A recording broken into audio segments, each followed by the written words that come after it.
بسم اللہ الرحمن الرحیم۔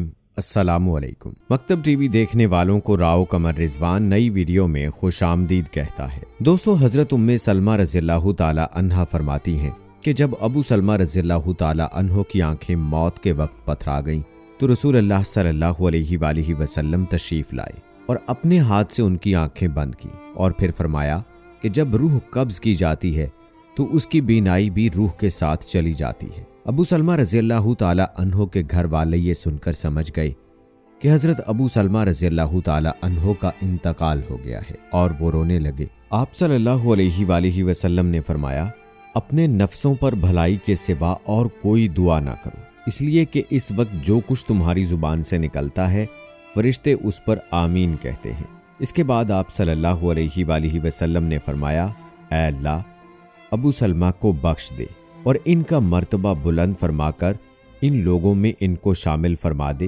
جن کو راہ مستقیم دکھائی گئی ہے، اور ان کے پسماندگان کی کارسازی فرما، اور اے تمام جہانوں کے پروردگار، ان کو بخش دے اور ان کی قبر میں کشادگی فرما اور اس کو نور سے منور فرما دے۔ اس حدیث میں نبی کریم صلی اللہ علیہ وآلہ وسلم نے ابو سلمہ رضی اللہ تعالی عنہ کے لیے قبر کو کشادہ کرنے اور قبر کو نور سے منور کر دینے کی دعا فرمائی ہے۔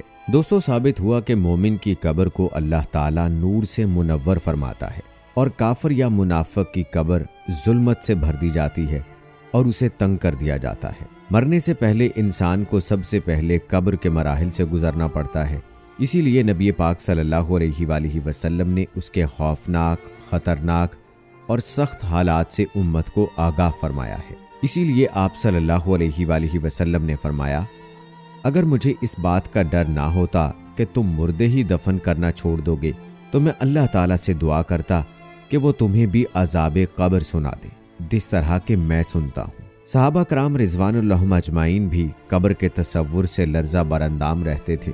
بے شک رسول اللہ صلی اللہ علیہ وآلہ وسلم نے ارشاد فرمایا، قبر آخرت کی منزلوں میں سے پہلی منزل ہے، بس جس نے اس منزل سے نجات پائی اس کی بعد کی منزلیں آسان ہوں گی، اور جس نے اس منزل سے نجات حاصل نہ کی اس کی بعد کی منزلیں سخت دشوار ہوں گی۔ رسول اللہ صلی اللہ علیہ وآلہ وسلم نے ارشاد فرمایا، میں نے کبھی کوئی منظر قبر سے زیادہ سخت نہیں دیکھا۔ حضرت ابو ہریرہ رضی اللہ تعالی عنہ فرماتے ہیں کہ رسول اللہ صلی اللہ علیہ وآلہ وسلم نے فرمایا، مردے کو قبر میں ڈال کر جب لوگ واپس آتے ہیں تو وہ ان کے جوتوں کی آواز سنتا ہے۔ اگر وہ مردہ مومن ہوتا ہے تو نماز اس کے سر کے پاس، روزہ اس کے دائیں جانب، زکوٰۃ اس کے بائیں جانب، اور دوسرے نیک اعمال، صدقہ و خیرات، صلہ رحمی اور لوگوں سے اچھا سلوک وغیرہ اس کے پاؤں کی جانب آ جاتے ہیں۔ جب اس کے سر کی طرف سے کوئی قریب آتا ہے تو نماز اس کے قریب آنے سے روکتی ہے۔ اس کے دائیں جانب سے کوئی آنے کی کوشش کرتا ہے تو روزہ اس کو اپنے قریب آنے سے روکتا ہے اور آڑ بن جاتا ہے۔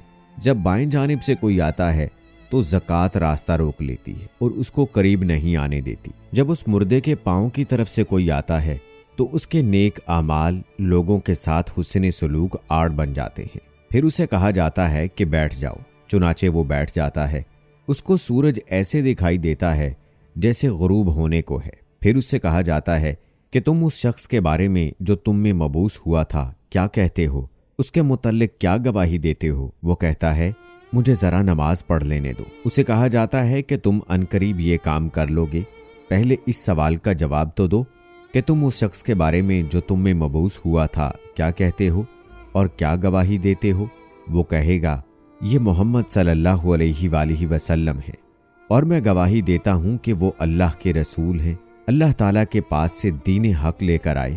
اس سے کہا جائے گا کہ اسی بات پر تم زندہ رہے اور اسی پر تمہاری موت آئی، اور انشاءاللہ اسی پر تم زندہ کر کے اٹھائے جاؤ گے۔ اس کے بعد اس کے لیے جنت کا دروازہ کھولا جاتا ہے جس کو دیکھ کر اس کی خوشی میں اضافہ ہو جاتا ہے۔ پھر اس کے سامنے دوزخ کا دروازہ کھولا جاتا ہے اور اس کو کہا جاتا ہے کہ اگر تو نافرمانی کرتا تو دوزخ میں تیرا ٹھکانہ اللہ نے یہ تیار کیا تھا۔ اس کو دیکھ کر اس کی خوشی اور رشک میں اضافہ ہو جاتا ہے اور اس کے لیے قبر 70 ہاتھ کشادہ کر دی جاتی ہے اور منور کر دی جاتی ہے، اور دوبارہ اس کا جسم پہلی حالت میں لوٹا دیا جاتا ہے اور اس کی روح کو عمدہ اور پاکیزہ خوشبو میں رکھ دیا جاتا ہے